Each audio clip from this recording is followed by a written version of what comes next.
عظمت و برکت تو دیکھیے، خواجہ پیا کو ہند کا راجا بنا دیا، خواجہ پیا کو ہند کا راجا بنا دیا، اور دستے بلا کو عرش کا زینہ بنا دیا، دستے بلا کو عرش کا زینہ بنا دیا، جنگل کو مصطفیٰ کا مدینہ بنا دیا، جنگل کو مصطفیٰ کا مدینہ بنا دیا، اور ہر ذرے کو نجف کا نگینہ بنا دیا، ہر ذرے کو نجف کا نگینہ بنا دیا، تو نے حسین مرنے کو جینا بنا دیا، تو نے حسین مرنے کو جینا بنا دیا۔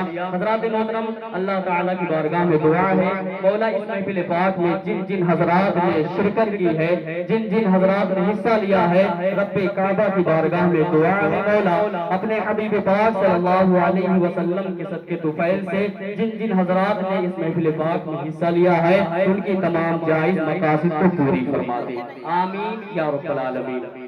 سنیں، میں نے خطبہ مسنونہ کے بعد جس آیت کریمہ کی تلاوت کرنے کا شرف حاصل کیا ہے، اللہ تبارک و تعالی فرماتا ہے قد انزل اللہ الیکم ذکرا، ٹھیک ہے، اس کو آپ سمجھیں، اور گزارش یہ ہے کہ آپ جتنی دیر بیٹھے میری باتوں کو سمجھیں، اس لیے کہ یہ تمہیدی گفتگو ہے، اور میں یہ چاہتا ہوں کہ آپ اچھے سے سمجھ لیں، ٹھیک ہے۔ اللہ تبارک و تعالی فرماتا ہے قد انزل اللہ الیکم ذکرا، اے میری مخلوق، سمجھ رہے ہیں، اے میری مخلوق، اللہ نے یہ نہیں فرمایا کہ اے انسان، اللہ نے یہ نہیں فرمایا کہ اے جنات، اللہ نے یہ نہیں فرمایا کہ اے میرے فرشتوں، بلکہ اللہ نے فرمایا اے میری مخلوق، بلکہ فرمانے کا مقاصد و مقصد یہ ہے کہ اے کائنات کے ذرے ذرے سن لو، میں نے اپنے مصطفیٰ کو مجسم ذکر بنا کر کے نازل فرمایا،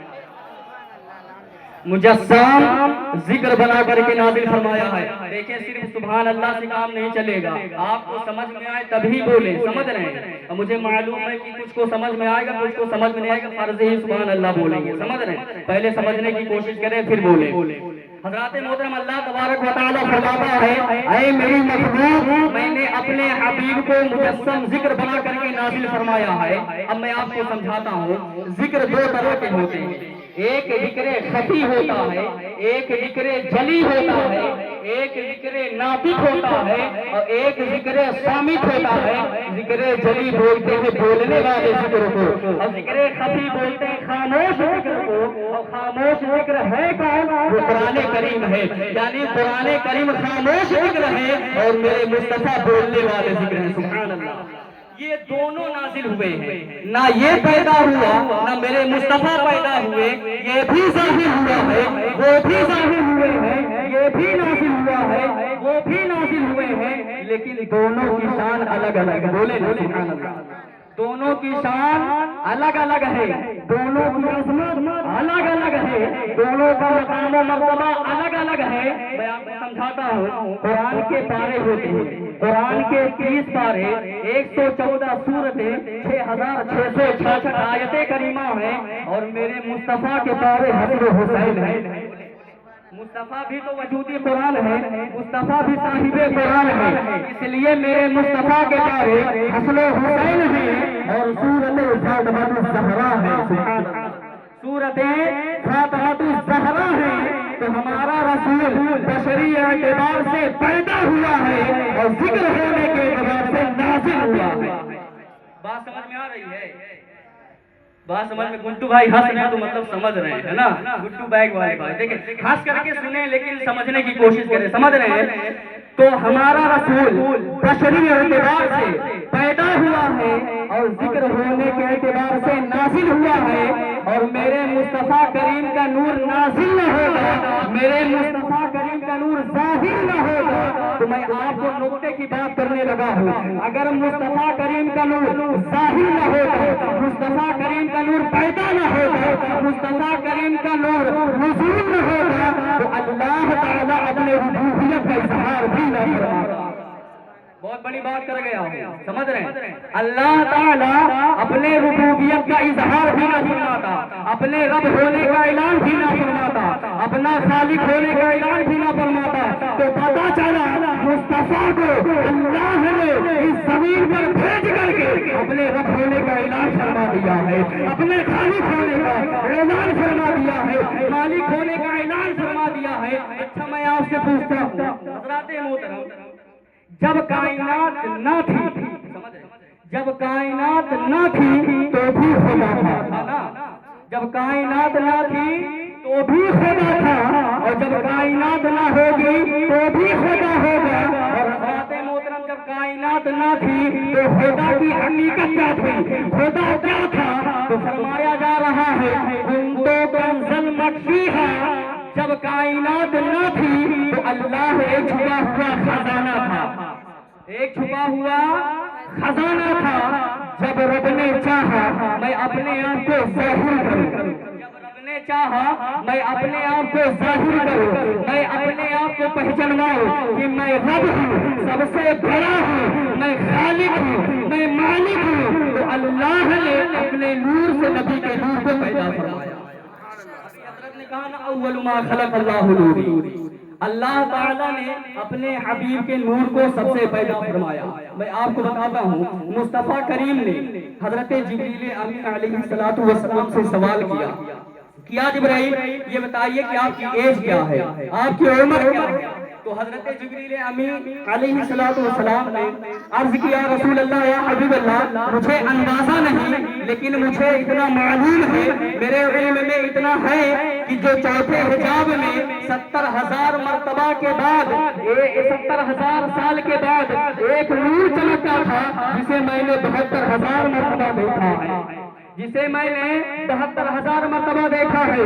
میرے مصطفیٰ کریم مسکرائے اور مسکرا کر کے فرمایا اے جبرائیل جو تم نور دیکھ رہے تھے وہ نور کسی اور کا نہیں بلکہ تمہارے نبی کا نور تھا، تمہارے نبی کا نور تھا۔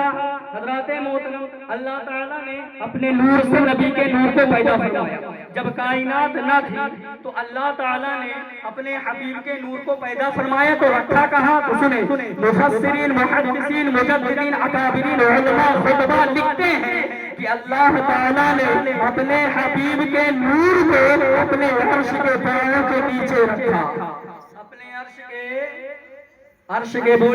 کے پاؤں کے نیچے رکھا۔ کب تک رکھا؟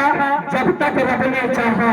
لیکن مفسرین لکھتے ہیں کہ ایک مدت تک اللہ تعالیٰ نے اپنے حبیب کے نور کو رکھا اور فرمایا اے میرے حبیب تم مجھے دیکھو میں تمہیں دیکھوں، تم مجھے دیکھو میں تمہیں دیکھوں، تم مجھ سے محبت کرو میں تم سے محبت کروں، تم مجھ سے عشق کرو میں تم سے عشق کروں، تم مجھ سے پیار کرو میں تم سے پیار کروں۔ ہمیں جب کوئی تیسرا موجود نہیں ہے تو مصطفیٰ کی حقیقت کو کوئی جانتا ہی نہیں، جب تیسرا کوئی موجود نہیں تو میرے مصطفیٰ کی حقیقت کو کوئی جانتا ہی نہیں۔ اللہ تعالیٰ نے فرمایا اے میرے حبیب تم مجھ سے محبت کرو میں تم سے محبت کروں، تم مجھے دیکھو میں تمہیں دیکھوں، اور اے میرے حبیب تم مجھے خدا کہو میں تمہیں حق کہو، تم مجھے اللہ کہو میں تمہیں محمد کہو، اور اے میرے حبیب تم مجھے لا الہ الا اللہ کہتے رہو میں تمہیں محمد رسول اللہ کہتا ہوں۔ نعرہ تکبیر، نعرہ رسالت، نعرہ حیدری، تسمع بلاد النبی، علماء اہل سنت، نعرہ تکبیر، سبحان اللہ۔ اے میرے حبیب تم مجھے اللہ کہتے رہو میں تمہیں محمد کہتا رہوں، اور اے میرے حبیب تم مجھے لا الہ الا اللہ کہتے رہو میں تمہیں محمد رسول اللہ کہتا رہوں۔ ہمیں یہاں سے ایک بات یہ بھی ثابت ہے لا الہ الا اللہ کہنا یہ مصطفیٰ کی سنت ہے، اور محمد رسول اللہ کہنا یہ خدا کی سنت ہے۔ یہاں سے یہ بات بھی ثابت ہے لا الہ الا اللہ کہنا یہ خدا کی سنت ہے، اور محمد رسول اللہ کہنا یہ محمد رسول اللہ کہنا یہ خدا کی سنت ہے۔ بہرحال حضرات محترم، میں عرض کر رہا تھا کہ میرے مصطفیٰ کریم نازل ہوئے، میرے مصطفیٰ کریم کا نور نازل ہوئے، ذکر ہونے کے اعتبار سے پیدا ہوئے، ذکر ہونے کے اعتبار سے نازل ہوئے، اور بشری اعتبار سے آپ پیدا ہوئے۔ حضرات محترم، قرآن کریم بھی نازل ہوا۔ اب میں آپ کو سمجھاتا ہوں، سنیں۔ اللہ تعالیٰ فرماتا ہے اِنَّا نَحْنُ نَزَّلْنَا الذِّكْرَ وَإِنَّا لَهُ لَحَافِظُونَ۔ اللہ نے یہ نہیں فرمایا کہ میں نے قرآن کریم کو نازل فرمایا، بلکہ اللہ نے فرمایا میں نے ذکر کو نازل فرمایا۔ اِنَّا نَحْنُ نَزَّلْنَا الذِّكْرَ وَإِنَّا لَهُ لَحَافِظُونَ، میں نے ذکر کو نازل فرمایا۔ اسی طرح سے اللہ فرماتا ہے میرے حبیب میں نے آپ کو ذکر بنا کر کے نازل فرمایا۔ تو یہ دونوں نازل ہوئے، لیکن دونوں کی شان الگ ہے، دونوں کی عظمت الگ ہے۔ سنیں، آپ جب قرآن کریم کھولیں تو قرآن کریم کھولیں گے تو سورہ فاتحہ کے بعد جو سب سے پہلا حرف ہوگا اسے ہم اور آپ حروف مقطعات کے نام سے جانتے ہیں۔ نعرہ تکبیر، نعرہ رسالت، نعرہ رسالت، نعرہ رسالت، جشن عید میلاد النبی، جشن عید میلاد النبی۔ دیکھیں، قرآن کریم کو کھولیں تو سورہ فاتحہ کے بعد جو سب سے پہلا حرف ہے اسے حروف مقطعات کہتے ہیں، اور حروف مقطعات کا معنی دنیا کا کوئی پروفیسر نہیں جانتا، دنیا کا کوئی علماء خطبہ عقبہ نہیں جانتا، کیونکہ آپ جو ہے اپنی زبان میں سے کہہ لیں تو یہ ایک طرح کا پاسورڈ ہے، سمجھ رہے ہیں؟ آپ پہلے ادھر دیکھ لیں، میری طرف دیکھیں گے، درود شریف پڑھتے رہیں جب تک دیکھتے رہیں، درود شریف پڑھتے رہیں۔ حروف مقطعات ایک پاسورڈ ہے، سنیں، یہ ایک پاسورڈ ہے، اور پاسورڈ سب سے جو ہے شیئر نہیں کیا جاتا، سب کو نہیں بتایا جاتا۔ جو اپنا ہوتا ہے، جو محبوب ہوتا ہے، جو عزیز ہوتا ہے، جو پیارا ہوتا ہے، جو نرالا ہوتا ہے اسے بتایا جاتا ہے۔ تو اسی طرح سے حروف مقطعات ہے، حروف مقطعات یا تو خدا کو معلوم ہے یا تو مصطفیٰ کو معلوم ہے۔ اس حرف کا معنی یا تو خدا جانتا ہے یا تو میرے مصطفیٰ جانتے ہیں۔ یہاں تک کہ اس آیت کریمہ کو لے کر کے آنے والے حضرت جبریل امی کو بھی اس کا معنی معلوم ہے۔ یہ آیت کریمہ لے کر کے نبی پاک صلی اللہ علیہ وسلم کی بارگاہ میں حاضر ہوتے ہیں، اور حاضر ہونے کے بعد عرض کرتے ہیں یا رسول اللہ میں قرآن کریم کی آیت کریمہ لے کر کے آپ کی بارگاہ میں حاضر ہوا۔ تو مصطفیٰ کریم نے فرمایا پڑھو بتاؤ، تو حضرت جبریل امی نے کہا الف۔ میرے آقا صلی اللہ علیہ وسلم جب اس سے پہلے آیت کریمہ لے کر کے حضرت جبریل امی آیا کرتے تھے تو آپ اسے پڑھ کر کے دہرا لیا کرتے تھے، لیکن آج آپ دہرا نہیں رہے ہیں بلکہ آپ فرما رہے ہیں جبریل میں سمجھ گیا، اگلا بتاؤ۔ حضرت جبریل امی حیران و پریشان ہو گئے، یار اس کا معنی مجھے معلوم نہیں، اور میں یہ سوچ کر کے آیا تھا کہ جب میں مصطفیٰ کی بارگاہ میں اسے پڑھوں گا مصطفیٰ دہرائیں گے تو اس کا معنی مجھے بھی معلوم چل جائے گا، لیکن آج مصطفیٰ دہرا نہیں رہے ہیں بلکہ فرما رہے جبریل میں سمجھ گیا، اگلا بتاؤ۔ پھر حضرت جبریل امی نے کہا لام۔ میرے آقا صلی اللہ علیہ وسلم نے فرمایا جبریل میں سمجھ گیا، اگلا بتاؤ۔ پھر حضرت جبریل امی نے کہا میم۔ تو آقا صلی اللہ علیہ وسلم نے فرمایا علم جبریل میں سمجھ گیا۔ حضرت جبریل امی علیہ السلام نبی پاک صلی اللہ علیہ وسلم کی بارگاہ میں عریضہ پیش کی، یا رسول اللہ جب اس سے پہلے میں آیت کریمہ لے کر کے آپ کی بارگاہ میں حاضر ہوا کرتا تھا تو آپ اسے دہرا لیا کرتے تھے، لیکن آج آپ دہرا نہیں رہے ہیں، وجہ کیا ہے، حکمت کیا ہے؟ تو اللہ کے نبی نے فرمایا اے جبرائیل یہ بھی نازل ہوا ہے، میں بھی نازل ہوا ہوں، یہ بھی ذکر ہے، میں بھی ذکر ہوں۔ ارے قرآن کو قرآن نہیں سمجھے گا تو کون سمجھے گا؟ قرآن کو قرآن نہیں سمجھے گا تو کون سمجھے گا؟ لیکن حضرات محترم میں آگے بڑھتا ہوں اس لیے کہ وقت نہیں ہے، اور جو ہے حضرت العلامہ حضرت علامہ مولانا مشاہد رضا حبیبی صاحب جو ہے روح میں آرام فرما ہے، بس جو ہے کچھ ہی لمحوں کے بعد آپ سامعین کے سماعتوں کے حوالے ہوں گے، بس میں پوائنٹ کی باتیں کرتا ہوں۔ سنیں، یہ دونوں نازل ہوئے ہیں لیکن دونوں کی شان الگ ہے۔ قرآن صرف مسلمانوں کے لیے ہدایت بن کر کے آیا ہے، قرآن صرف مسلمانوں کے لیے رحمت بن کر کے آیا ہے، لیکن میرے آقا صلی اللہ علیہ وسلم کے لیے جب فرمایا گیا تو یہ نہیں کہا گیا للمسلمین للمؤمنین بلکہ اللہ نے جب فرمایا ہے تو فرمایا ہے للعالمین، اے میرے حبیب میں نے آپ کو کائنات کے ذرے ذرے کے لیے رحمت بنا کر کے بھیجا ہے۔ آپ اس کو یہ سمجھیں، دیکھیں قرآن کریم لدن میں تھا اور میرے مصطفیٰ عندیت میں تھے۔ لدن کہتے کس کو ہیں؟ آپ سمجھ لیں یہ تمہیدی گفتگو ہے، علمی گفتگو ہے۔ لدن کہتے ہیں باہر والی چیز کو، اسے کہتے ہیں بولیں باہر والی چیز کو کیا کہتے ہیں؟ لدن۔ عندیت کہتے ہیں اندر والی چیز کو۔ اس وقت میرے جسم سے سب سے زیادہ جو قریب ہے وہ میرا لباس ہے۔ میں جو بول رہا ہوں آپ صرف سن رہے ہیں لیکن دیکھ نہیں رہے ہیں، تو عندیت کا تعلق علم سے ہوتا ہے۔ تو میرے مصطفیٰ کا نور علم جو ہے عندیت میں تھا، قرآن لدن میں تھا۔ قرآن لدن سے چلا آیا قلم کی نوٹ پر لکھا، قرآن لدن سے چلا آیا لوح محفوظ کے سینے پر، قرآن لدن سے چلا آیا جبرائیل کی آنکھوں میں، قرآن لدن سے چلا آیا جبرائیل کی پیشانی پر، قرآن لدن سے چلا آیا اسرافیل کی آنکھوں میں، قرآن لدن سے چلا آیا میرے آقا صلی اللہ علیہ وسلم کے قلوب و اذہان پہ، قرآن لدن سے چلا آیا صحابہ کے قلوب و اذہان پہ، قرآن لدن سے چلا آیا حافظوں کے سینوں میں، قرآن لدن سے چلا آیا کاغذ کے پرزے پر۔ اور اسے ہم آج کہتے ہیں کہ یہ نور ہے، نور ہے ہی کیونکہ یہ اللہ کا کلام ہے۔ یعنی 11 منازل ہو جانے کے بعد، 11 منزلیں پار کرنے کے بعد یہ قرآن کریم نازل ہوا ہے، یہ قرآن کریم ظاہر ہوا ہے، اور اسے ہم اب بھی چوم رہے ہیں۔ کیوں چوم رہے ہیں؟ کیونکہ یہ اللہ کا کلام ہے۔ ارے آج جب ذکر سامد 11 منازل میں نازل ہوا تو میرے مصطفیٰ تو صاحب قرآن ہے، میرے مصطفیٰ تو وجودی قرآن ہے، میرے مصطفیٰ کو بھی 11 منازل طے کرنا ہے۔ سنو میں بتاتا ہوں وجودی قرآن کے بارے میں۔ میرا رسول عندیت میں تھا، یہاں سے چلا حقیقت مصطفیٰ بنا، پھر اس کے بعد بنا پیکر مصطفیٰ کا پانی، پھر آیا حضرت آدم کی سور میں، پھر آیا بی بی حوا کے شکم میں، پھر آیا حضرت عبداللہ کے سور میں، پھر آیا بی بی آمنہ کے رحم میں، پھر عالم ناسود میں لباس بشری پہن کر حرمت والے شہر میں، لاجواب شہر میں، مکہ کی سرزمین پاک زمین پر میرے آقا صلی اللہ علیہ وسلم کی جلوہ گری ہو گئی۔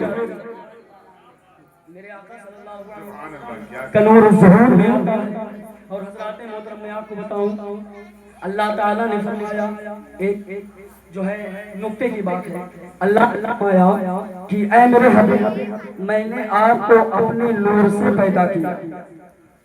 جب نور سے پیدا کیا تو پیدا ہونے والا بھی نور ہے۔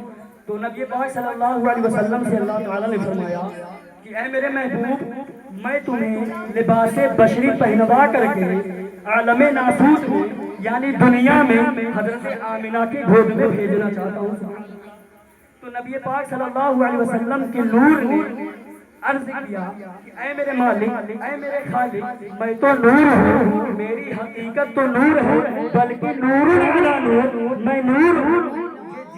لباس ضروری ہے، مجھے بشری لباس ضروری ہے۔ تو اللہ تعالیٰ نے فرمایا اے میرے حبیب آپ گھبراؤ مت، جیسے جیسے آپ عالم بدلتے جاؤ گے ویسے ویسے آپ کا لباس بدلتا جائے گا۔ اگر آپ عالم جبروت میں ہوگے تو آپ کا لباس جبروتی ہوگا، اگر آپ عالم عظمت میں ہوگے تو آپ کا لباس عظمتی ہوگا، اگر آپ عالم آسمان میں ہوں گے تو آپ کا لباس آسمانی ہوگا، جب آپ عالم ناسوت میں آؤ گے تو اے میرے حبیب تمہارا لباس بشری ہوگا، تمہارا لباس بشری ہوگا۔ یہ دونوں اکٹھے نازل ہوئے۔ آخری بات کرتا ہوں لیکن میری آواز جو ہے ختم ہوتی جو ہے بہت ساری روایتیں سوچ کر کے آیا تھا، سمجھ رہے تو یہ دونوں اکٹھے تھے۔ پوائنٹ کی بات کرتا ہوں سمجھ، یہ دونوں اکٹھے تھے، اکٹھے نازل ہوئے۔ فرق اتنا ہے کہ وجودی قرآن پہلے آیا، مکتوبی قرآن بعد میں آیا۔ قرآن کریم سمجھ رہے ہیں، قرآن کریم اور وجودی قرآن کیا ہے؟ میرے آقا صلی اللہ علیہ وسلم کی ذات ہے۔ یہ دونوں اکٹھے تھے، اکٹھے نازل ہوئے۔ فرق اتنا ہے کہ وجودی قرآن پہلے آیا۔ کیوں آیا؟ اللہ نے فرمایا قرآن خبردار ٹھہر جا، برابری مت کرنا۔ جب میرا محبوب تو تو لیل کا ترانہ بن کر کے جانا، جب میرا مصطفیٰ جو ہے آنکھوں میں سرما لگائے گا تو ما زاغ البصر وما طغى کا افسانہ بن کر کے جانا۔ اور جب یہ تو میرے مصطفیٰ کی شان ہے، جب علی میدان جنگ میں گھوڑا دوڑائیں گے تو والعادیات ضبحا بن اچھا دیکھیں قرآن پاک ہے، طیب ہے، طاہر ہے، اگر قرآن کریم کا ایک ورق کسی گلیز جگہ پہ گر جائے، کسی نجس جگہ پہ گر جائے تو قرآن کریم کا ورق ناپاک ہو جاتا ہے، لیکن اس کی حقیقت پاک ہوتی ہے۔ لیکن اسی قرآن کریم میں اللہ تعالیٰ جب فرماتا ہے تو فرماتا ہے انما المشرکون نجس، دنیا میں سب سے زیادہ نجس جو ہے مشرک ہے، لیکن جب وہ مصطفیٰ سے پیار کرنے لگتا ہے، جب وہ مصطفیٰ کے قدموں میں آ جاتا ہے تو دنیا کا پاک و صاف طیب و طاہر بن جایا۔ یہ میرے آقا صلی اللہ علیہ وسلم کی شان ہے۔ آقا صلی اللہ علیہ وسلم کی شان ہمارے سمجھ سے باہر ہے، کیونکہ اعلیٰ حضرت سرکار فرماتے ہیں مصطفیٰ کو سمجھنا دور کی بات ہے، مصطفیٰ کی جوتی کو بھی کوئی سمجھ کر کے دکھائے، جوتی کو تو کوئی سمجھ کر کے دکھائے۔ اس پر بھی ایک بہت جو ہے واقعات ہیں، جوتی پر اگر تذکرہ کیا جائے تو پوری رات ختم ہو سکتی ہے، لیکن اعلیٰ حضرت سرکار فرماتے ہیں کہ مصطفیٰ کو سمجھنے کے لیے اگر ہم بیٹھ جائیں گے تو ہمارے عقل میں چھالے پڑ جائیں گے، لیکن مصطفیٰ کی شان ہماری سمجھ میں نہیں آ سکتی۔ تو اس لیے بہتر یہ ہے کہ مصطفیٰ کو سمجھنا نہیں ہے بلکہ مصطفیٰ کو ماننا ہے، مصطفیٰ کو ماننا ہے۔ اللہ تعالیٰ فرماتا ہے قد انزل اللہ علیکم ذکرا، اے میرے پیغمبر میں نے آپ کو مجسم ذکر بنا کر کے نازل فرمایا۔ اللہ تعالیٰ کی بارگاہ میں دعا میں سے بولنے میں یا فضرات سے سماعت کرنے میں کسی بھی طرح سے کوئی اندر ساور ہوئے مولا معاف فرمائے، آمین یا رب العالمین۔ استغفر اللہ ربی من کل ذنب واتوب الیہ۔ السلام۔